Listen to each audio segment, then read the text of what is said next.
Comenzamos este lunes con esta nueva dinámica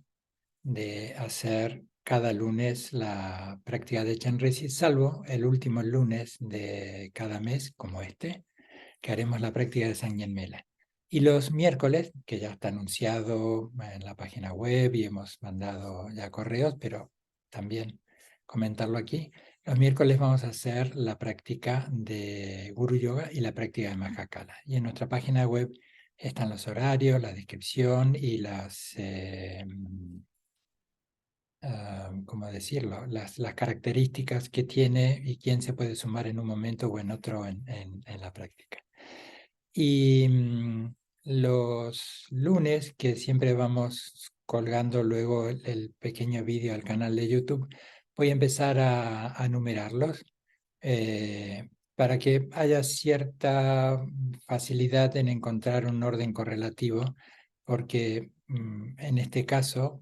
para los breves comentarios de la práctica de Sangyenmela, me estoy basando en una transcripción de las enseñanzas que diera hace muchos años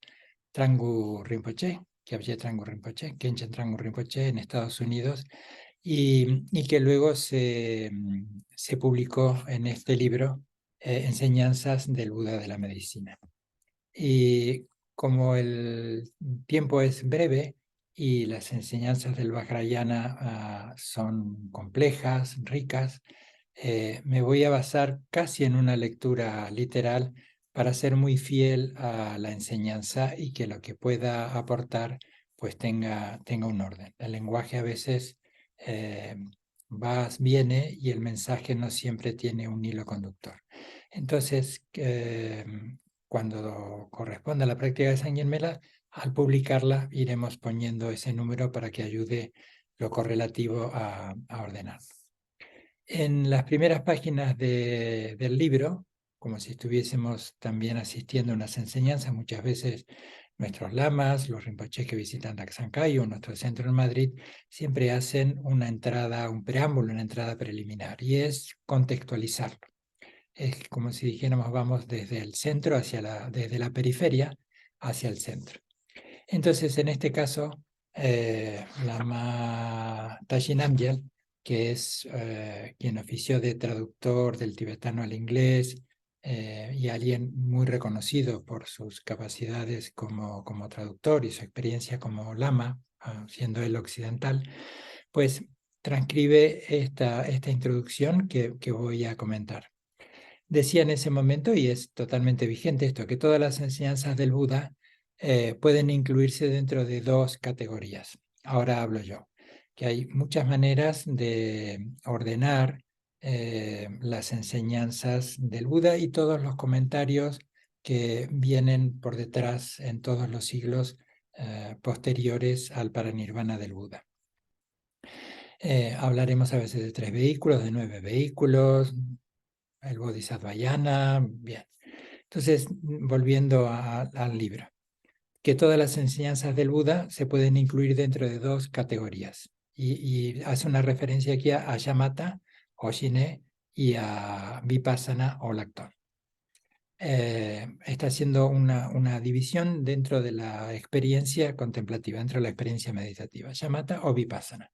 Permanecer en calma, tranquilidad mental, Shamatha o Shine, y la comprensión espiritual, han utilizado este término aquí para Vipassana o Lactón. En las tradiciones del Sutrayana, del budismo, la intención de las enseñanzas del Vipassana es la de establecer,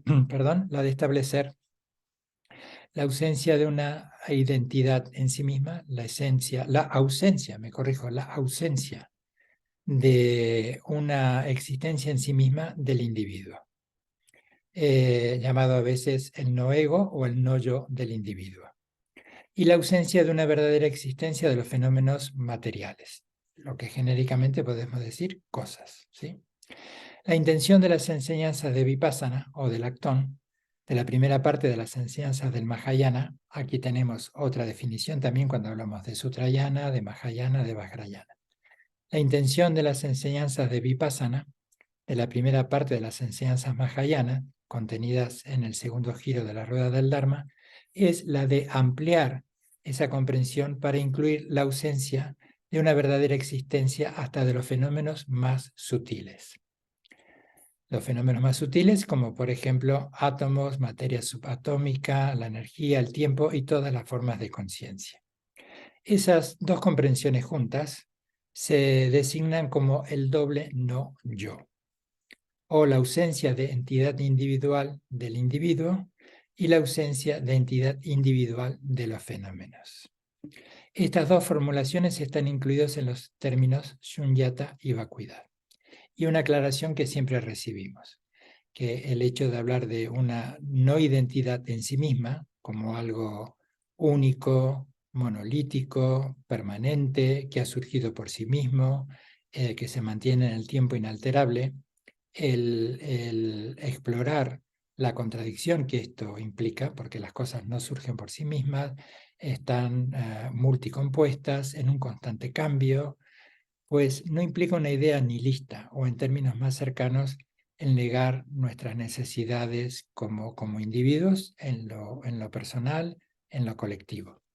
Que a veces la mala interpretación, sobre todo en los comienzos, en las llegadas del budismo a Occidente, se ha malinterpretado y a veces en un análisis muy ligero, pues se acusa al budismo, se lo señala como que niega la existencia de las cosas. Lo que cuestiona es la existencia en sí misma, tanto del orden material como del orden inmaterial.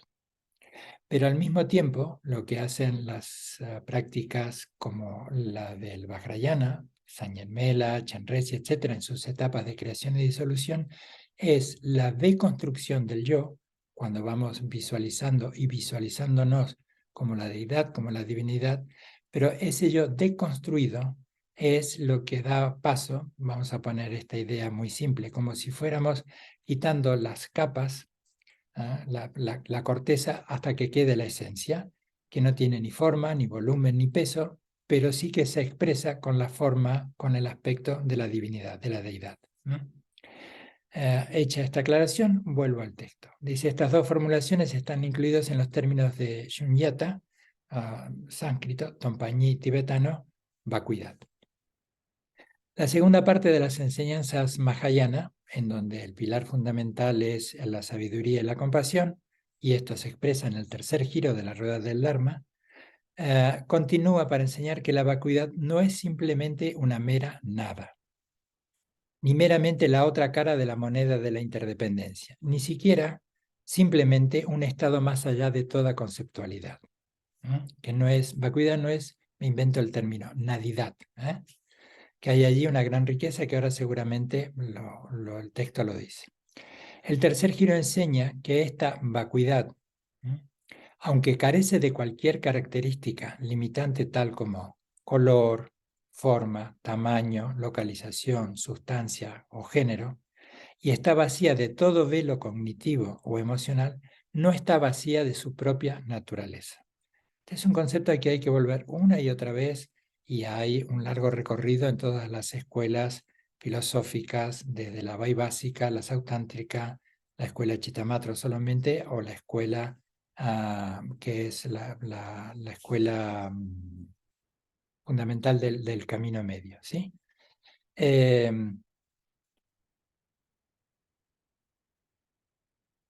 El tercer giro enseña esto entonces, que aunque carece de cualquier característica limitante como color, forma, tamaño, localización, sustancia o género, y está vacía de todo velo cognitivo o emocional, no está vacía de su propia naturaleza, y ahora dice cuál es, que es la radiante claridad de la mente que incluye todos los aspectos, que incluye todos los aspectos de la realidad y a la cual nos referimos como clara luz. Esta radiante claridad vacua, en esta radiante claridad vacua, todas las cualidades positivas que normalmente conceptualizamos como inteligencia, sabiduría, compasión, medios hábiles, devoción, confianza, ternura, el poder sanador, etc., son inherentes como una sola cualidad indiferenciable. Me aparto del texto para volver a esta idea, que esto, aunque no tenga algo en sí mismo, no está separado de todos estos aspectos que conceptualmente decimos sabiduría, compasión, que los resumimos en estos dos aspectos. De esa naturaleza de clara luz surgen diversas manifestaciones en la forma de deidades en la tradición del Vajrayana o lo que habitualmente conocemos como budismo tibetano, tales como el Buda de la medicina, Vajrayogini, Tara, Vajradhara, Vajrasattva, Chenrezig y un largo listado de prácticas. Aun cuando se dice desde el punto de vista de la verdad relativa que algunas de estas deidades, si bien no todas, no existen en realidad como seres individuales a quienes se les puede suplicar, existen como tales tan solo porque las cualidades que encarnan ya eran inherentes a la naturaleza de la clara luz. La naturaleza de Buda, de sus propias mentes, cuando eran seres sensibles confundidos, así como existen hoy en la mente de todos los seres confundidos. Es decir, que ese aspecto de clara luz, que luego habrá de expresarse de forma conceptual o en la forma interrelacional, en lo interpersonal como compasión, empatía benevolente, lo que los cuatro inconmensurables hablan del amor, de la compasión, del regocijo por el beneficio de los demás y de la ecuanimidad, podríamos resumirlo en ello, que se expresa a través de las 6 paramitas, etcétera, la plegaria de 7 ramas, todos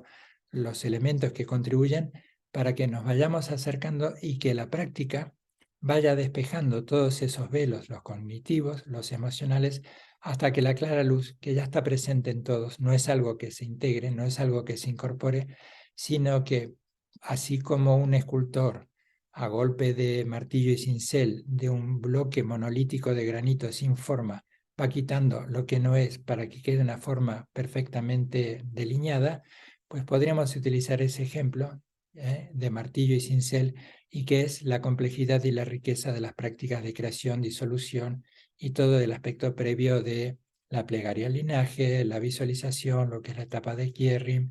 la plegaria de 7 ramas, el punto de la virtud como eje del bienestar, luego la recitación del mantra, la disolución, etcétera, y la dedicación de méritos.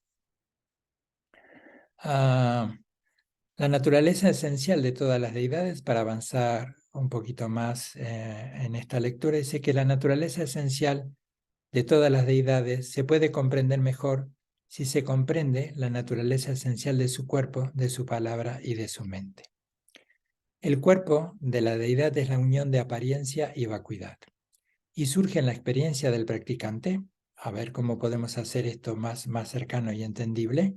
y tomando un punto de contacto con lo que decíamos anteriormente, que se me quedó en el tintero,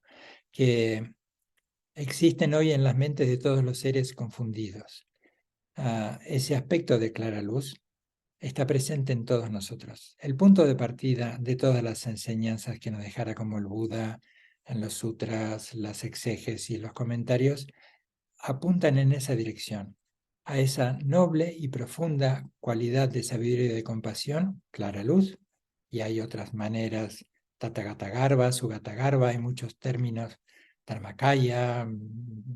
bien, muchos términos que hacen alusión a distintos aspectos, está presente en todos. Podríamos decir en términos contemporáneos que es ese empoderamiento constante. De hecho, a las iniciaciones también se las suele traducir como empoderamientos. Es ese apoyo constante a que a través de la práctica, del compromiso, de la motivación y del medio hábil de la práctica al que fuere, pues alcanzamos a descubrir y a estabilizar ese aspecto de la clara luz. Volviendo al texto, dice: la naturaleza esencial de todas las deidades, Yidam en tibetano, en sánscrito, se puede comprender mejor si se comprende la naturaleza esencial de su cuerpo, palabra y mente. El cuerpo de la deidad es de apariencia y vacuidad. Se manifiesta, tiene una apariencia, pero al mismo tiempo es vacuo, que es lo que se pone de manifiesto cuando estamos visualizando. Ese ejercicio tan rico y que se nos pide que nos esforcemos en tratar de visualizar con el mayor detalle posible, pero al mismo tiempo como insubstancial, vívidamente presente, pero insubstancial, no como algo monolítico, como un objeto que ocupa espacio, tiene forma y tiene peso. Entonces, el cuerpo de la deidad es la unión de apariencia y vacuidad, y surge en la experiencia del practicante cuando la experiencia del perceptor y lo percibido se purifica. Aquello que decía Kyabje Kalu Rinpoche, el error activo de la mente que confunde lo que conoce como el yo y lo que es lo conocido como lo otro, la génesis de la dualidad. ¿De qué se purifica? Vuelve a decir, o retomando esta introducción, se purifica del aferramiento de la fijación y de todos los velos de la mente que surgen del aferramiento y la fijación. Se purifica del aferramiento perceptivo o el aferramiento a un yo y de la fijación perceptiva en todo lo que se percibe como siendo otro que el yo.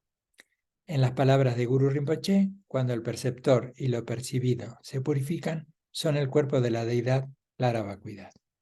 Y cerrando ya este comentario para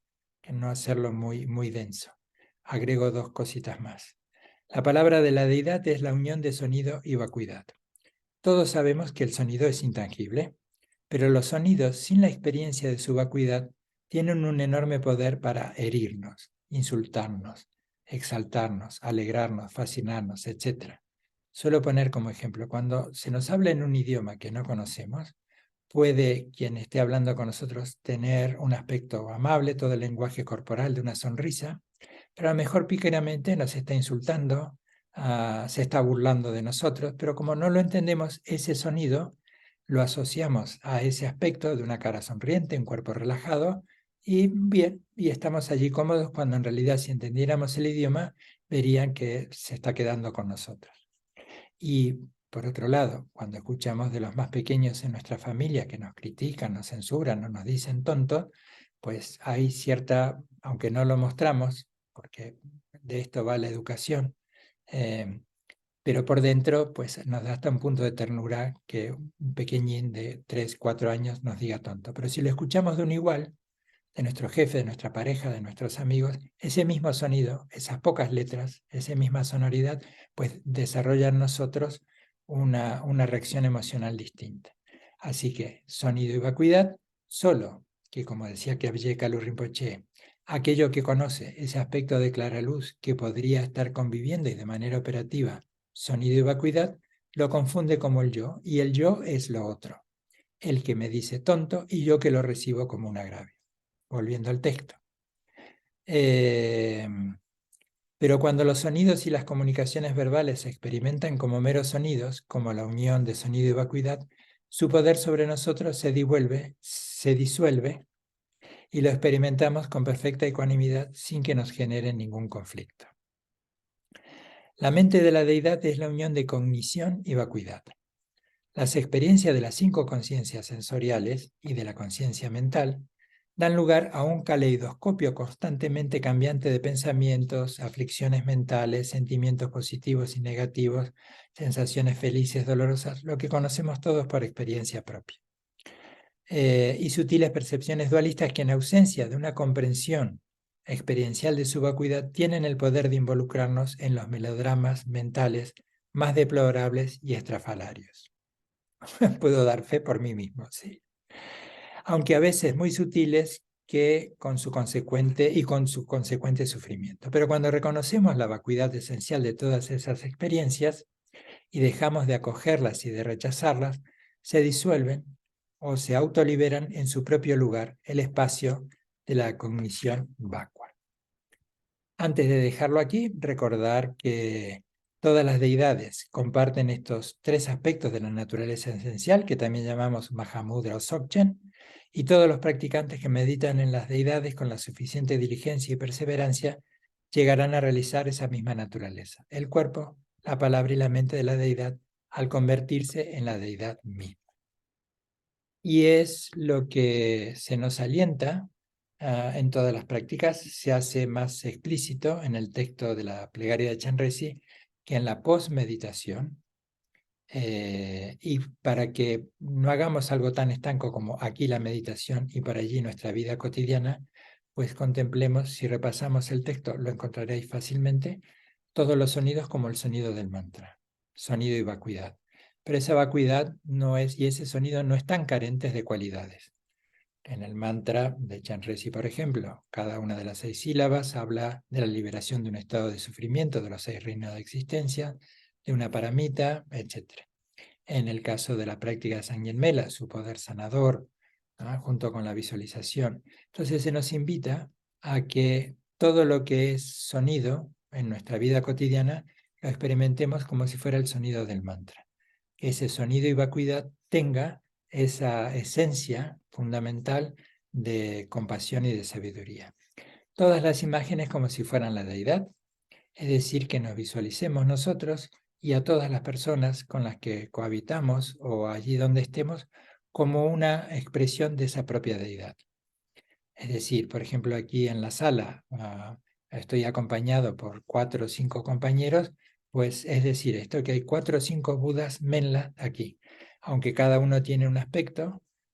y que los relaciono con un nombre y con una relación histórica que nos conocemos desde hace tiempo, pero en su esencia son más allá que esa identidad, son el Buda Menla, que en un autobús o en donde quiera que estemos, pues hay tantos Budas como seres sensibles hay allí. Todos los seres con mente, más allá de humanos y no humanos, todos los seres sensibles con mente, su potencial es el de la clara luz, la esencia de Buda. Entonces hay allí también un método muy hábil para que constantemente nuestra mente, de hecho hemos publicado en Instagram de la cuenta de Kayudek Chenlin, vamos publicando de la Vatamsaka Sutra las 41 maneras de entrenar la mente, cuando, esto lo he mencionado en algunos otros vídeos, Bokar Tulku Rinpoche, en este pequeño libro de la editorial Chapsel de Daksan Kayu, cuando habla del día a día de un budista, pues lo va graficando en fotos cuando subimos una escalera, cuando bajamos, cuando nos ponemos en marcha, cuando nos acostamos, cuando nos vestimos, cuando nos duchamos, que hay una cantidad de elementos valiosísimos para ir sosteniendo nuestra práctica más allá del rato que le dedicamos delante del texto. Pues muy bien, ya nos volvemos a encontrar